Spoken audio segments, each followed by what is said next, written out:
नमस्कार किसान साथियों, इस बार फिर हम खेत पे हैं और एक वीडियो बनाने जा रहे हैं गेहूं में दूसरी सिंचाई के बारे में।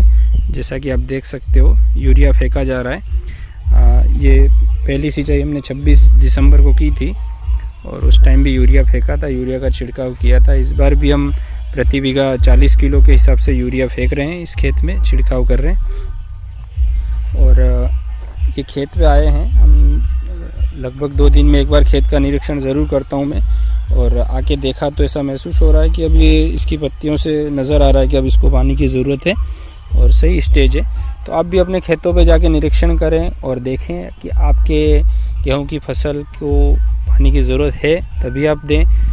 कितने दिनों का देना है, ऐसा मेरे हिसाब से कैनाल का पानी अपने जिस एरिया में घूम रहा है तो हर जगह का कहीं पे ज़्यादा ही नमी रह रही है ज़मीन में, तो उसमें थोड़ी सी आप ड्यूरेशन बढ़ा सकते हैं। और कहीं पे जहाँ पे नहर का पानी नहीं है वहाँ पे ड्यूरेशन कम कर सकते हैं। आप अपने अपने खेत का निरीक्षण करके ये पता लगा सकते हैं आसानी से कि अब मेरे गेहूं को पानी की ज़रूरत है या नहीं है, पहली बात। दूसरी बात, इस बार हम केवल यूरिया दे रहे हैं क्योंकि पिछली बार हमने इसके साथ सल्फ़र मिला के दिया था और उसका रिज़ल्ट आप देख ही सकते हो, कुछ कहने की ज़रूरत नहीं है, बहुत शानदार रिज़ल्ट है उसका।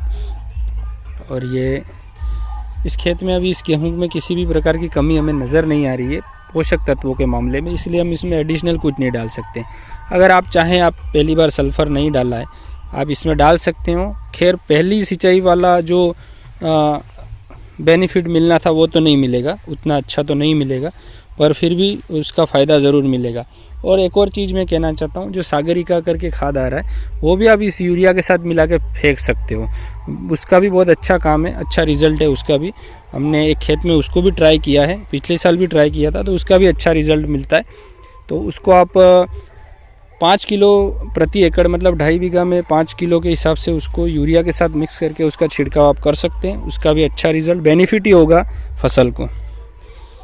दूसरी बात, इस गेहूं का निरीक्षण करते वक्त मैंने पाया कि गेहूं में इल्ली है। अब सभी सोच रहे होंगे कि गेहूं में कैसे इल्ली आती है, या गेहूं में इल्ली कभी नहीं देखी। गेहूं में भी इल्ली आती है और वो इनडायरेक्टली हमारे फसल के ऊपर फसल को नुकसान पहुंचाती है और अल्टीमेटली हमारा जो उत्पादन होता है उसमें कमी आती है, जो कि हमें ये समझ ही नहीं आ पाता लास्ट तक कि किस कारण से हमारा गेहूं अच्छा दिख रहा था, लास्ट तक अच्छा था, किस कारण से इसमें कमी आई।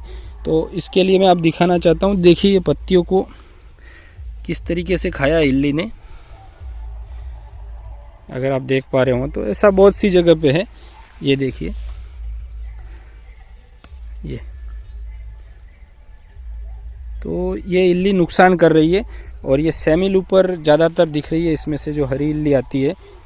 और सोयाबीन में भी जो होती है सब, आप ये देखिए, ये इस पत्ती को पूरी तरीके से यहाँ से तोड़ दिया है और ये कितना नुकसान हुआ है। अब जो ये जो मेन लीफ है, ये जो मेन लीफ है, इसके ऊपर ही पूरे अपन गेहूं का उत्पादन निर्भर है, क्योंकि ये जितनी अच्छी रहेगी, स्वस्थ रहेगी, उतना अच्छा उत्पादन आपको मिलेगा। तो मेरा सभी से निवेदन है कि इसको कंट्रोल करने के लिए आप प्रोफेनोफास प्लस साइफरमेथ्रिन का छिड़काव ज़रूर करें।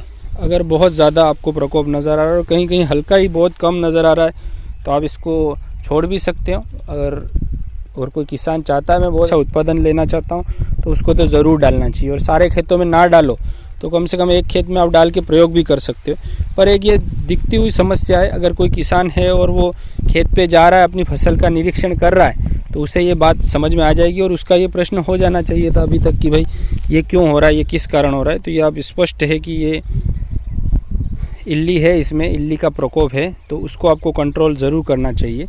और क्योंकि अल्टीमेटली अगर आप शुरुआत से ध्यान दोगे लास्ट तक तो ही आपके उत्पादन में जो फ़र्क आ पाएगा। आप 14 क्विंटल 15 क्विंटल पूसा तेजस का अगर उत्पादन लेना चाहते हो तो आपको सारा ध्यान रखना पड़ेगा।